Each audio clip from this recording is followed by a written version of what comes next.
Oh, well, hello there. Welcome to the History Channel. My name is Fabian Chung, and I'm going to be your guide for today. We're going to be studying about a very special person. He's not historically famous, but in British literature, he's quite important. Let's take a journey into his life. His name is Robert Burns. He was born on January 25th, 1759, in Alloway, South Ayrshire, Scotland, to William Burns, his father, and Agnes Brown, his mom. When he was young, he was mostly educated by his father and homeschooled a lot. He wrote his first poems and books when he was in school.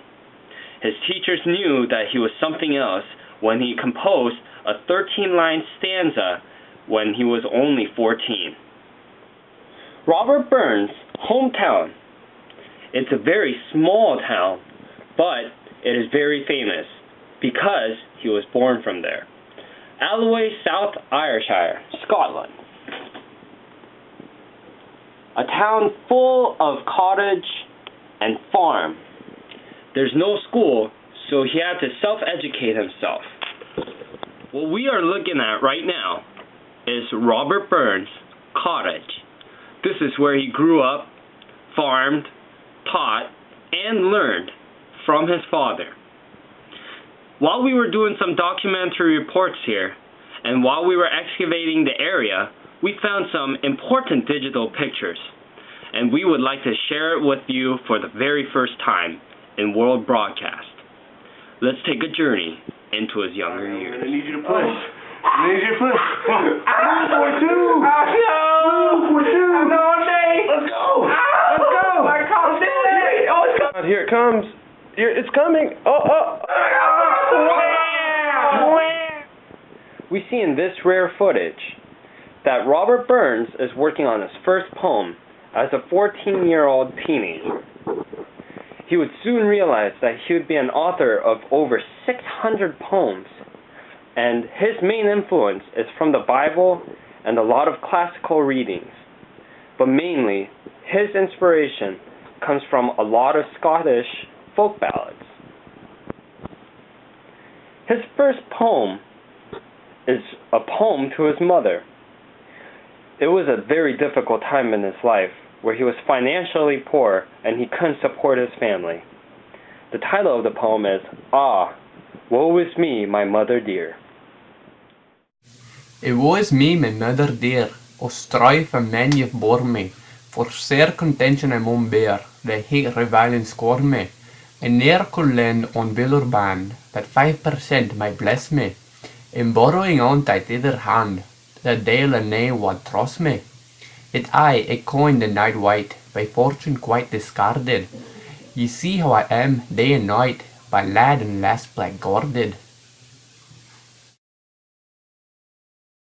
What are you having in the fair? Oh, yeah. She's right over there. How dare you? Financial crisis in Scotland, he moved to Jamaica, where he made a living writing poems to slaves. There, he fell in love with a beautiful gal. It was an affair unspeakable, unheard of, but soon his wife found out. In his second poem, The Highland Lassie O, we are seeing that he has written this for his only love, his wife, an apology letter. But in this context, we can see that he was actually writing for the Jamaican girl. For some of the verses say, "Oh, were yon hills and valleys mine, yon palace and yon gardens fine, the world then the love should know, I bear my Highland lassie O, within the glen, but I fickle fortune frowns on me." In this verse, we see in this line, "fickle fortune frowns on me," that he is saying he cannot have this Jamaican girl he fell in love with. Oh, yeah. Farming, yeah. Hard work out in the field, yeah. Oh, would you look at that? Nice mouth nest. I think I should bother it. Poke it in the side. Oh, yeah. I followed the mouse nest. Back to farming, yeah. Years later, after his affair, he went back to Scotland. Robert Burns was a poet, but that was not what earned him his living. As with most artists of his time, he had to have some means of earning his keep. In Burns' case, he earned most of his money. Sparse, though, this was from farming. This is why he is also known as the plowman's bard. It was while he was plowing one of his fields that he disturbed a mouse nest. It was his thought on what he had done that led him to his poem, To a Mouse, which contains one of his most often quoted lines from the poem. I am sure that you will recognize it, probably not from the Scottish word, but from the translation, lines 4 and 5 from verse 7. In this poem, To a Mouse, we see one of his favorite stanzas. But mouse, you are not alone. Improving foresight may be vain. The best laid schemes of mice and men go often askew, and leaves us nothing but grief and pain, for promised joy. His book and his poem, To a Mouse, inspired many writers, including one of the most famous writer, John Steinbeck, which wrote Of Mice and Men. Oh, hey! Seems like you finished your journey. I was just doing some smart stuff. Don't worry about that. Ha ha ha ha!